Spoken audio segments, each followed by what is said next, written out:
Hello everyone, welcome to EduTap. So in this session we are going to discuss a very important topic, that is about the differences between the futures and the forwards contract. Okay, in the previous session we have already discussed about the forward contracts, and in this session we will discuss about the futures contract as well as the differences between the two.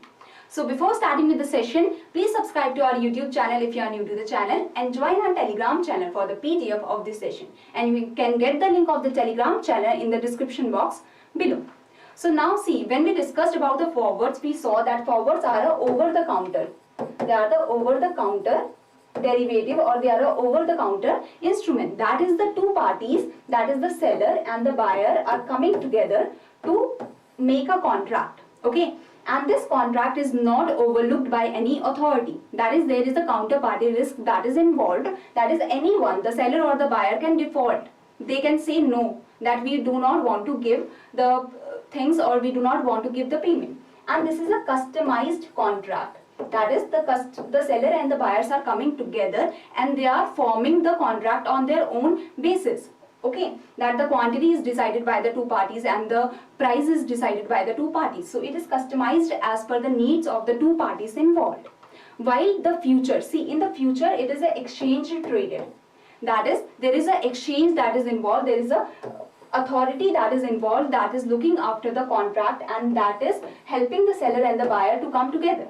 The seller and the buyer are not directly meeting, they are not directly connected. They are connected through a clearing house, they are connected through a exchange, or the authority that is involved. Okay, so there can be hundreds of sellers, thousands of sellers, there are many sellers and there are many buyers that are involved, and no one knows that which buyer is trading with which seller. Okay, only the authority is helping the payment or the contract to make fulfill, and there is a very less, or we can say no, counterparty risk that is involved, because the clearing house, the authority is there to look after the contract.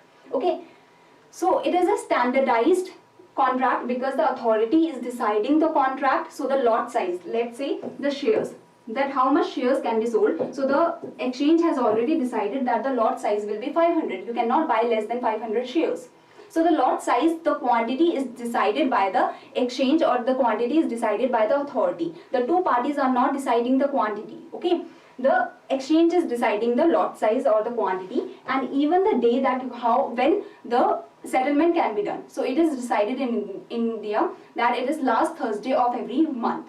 So if the contract is of 2 months, so the other month, the second month, the last Thursday of that month, the settlement will be done. That will be the expiry date, we can say. So this is a standard process, this is a standard contract that is made. For any seller, for any buyer, they have to go through this process. So that is a standardized contract. The futures is a standardized contract. It is not customized, it is not as per the needs of the two parties. It is already has been decided that how the contract is being made. There is a margin requirement because the authority is involved that wants to look that no party default. So already, like if it is a contract of 20,000, so already 2,000 is being taken from both the parties, so that they are both afraid that if we default the contract, this 2,000 we will lose. So that is the margin requirement from both the parties. It can be any percentage, it is decided by the authority only. So initial margin is there, maintenance margin is there. We will see that what this initial margin and maintenance margin is.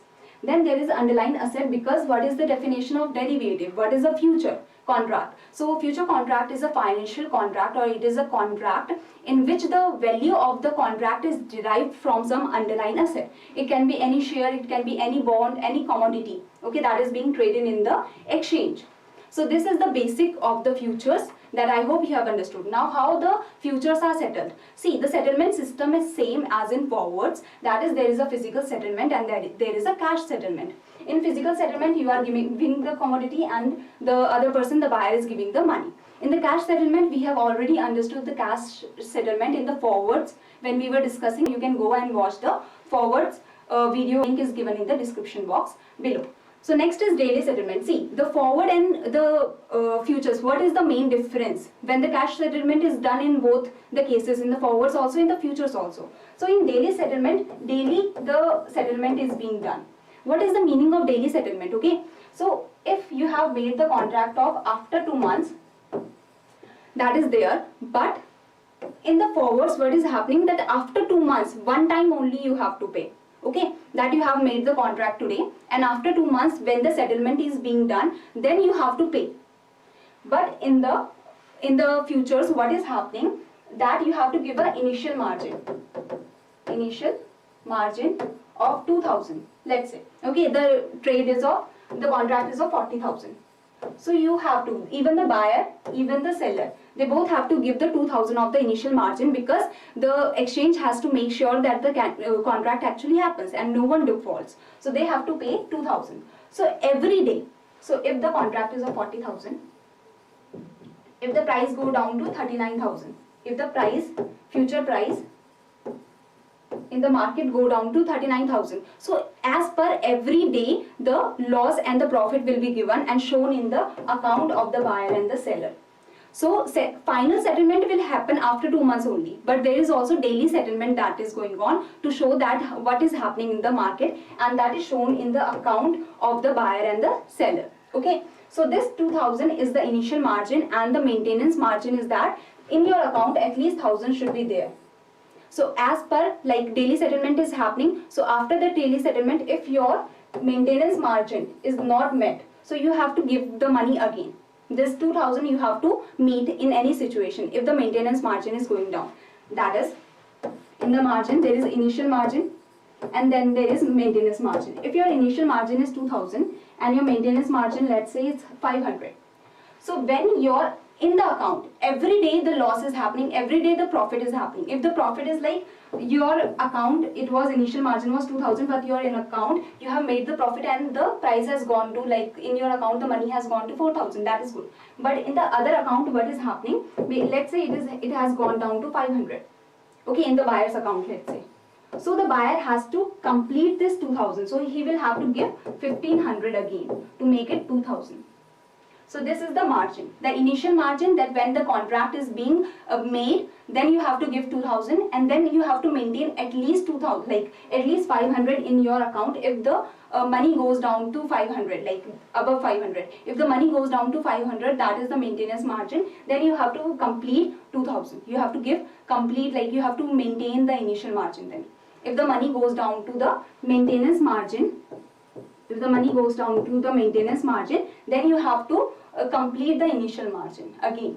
Okay, I hope you have understood that if it is going down to 500, okay, you cannot lower it down, so you have to fill up the margin again. You will have to make it 2000 again. So this is the whole daily settlement, that daily the settlement is happening, and the margin, that is the initial and the maintenance margin is there. So now what is the difference between the futures and the forwards? The futures and the forwards. See, in the futures it is it is the exchange traded, it is the over the counter, OTC. Okay, exchange traded means it is standardized. Over the counter means it is customized, where two parties are directly involved. Here the two parties are involved and there is a authority that is in between the two parties. So they are not directly involved, they are involved through the central, like some central organization, some authority there is. So as well as there is like the date, everything is decided, so it is a standard contract. It is an exchange traded standard contract. Then there is like daily settlement is there, and then there is final settlement. So final settlement is happening, but daily settlement is also there.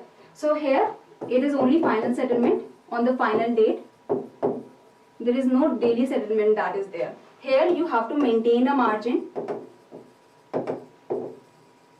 For example, you have to give the initial margin, that you have to, in the starting you have to give some margin, let's say 2000, and then you have to, there is a maintenance margin, that is, let's say 1000.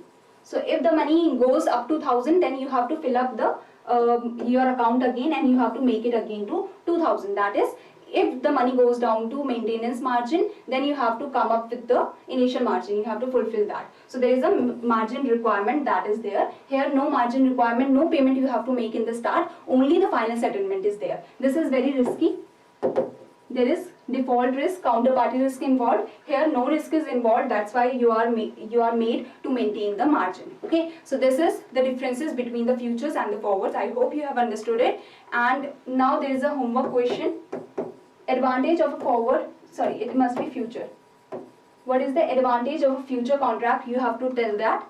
So these are the people that have given the right answer of the previous session question. So all of the above and the by the underlying asset were the right answer. See, all of the above because all were the disadvantages.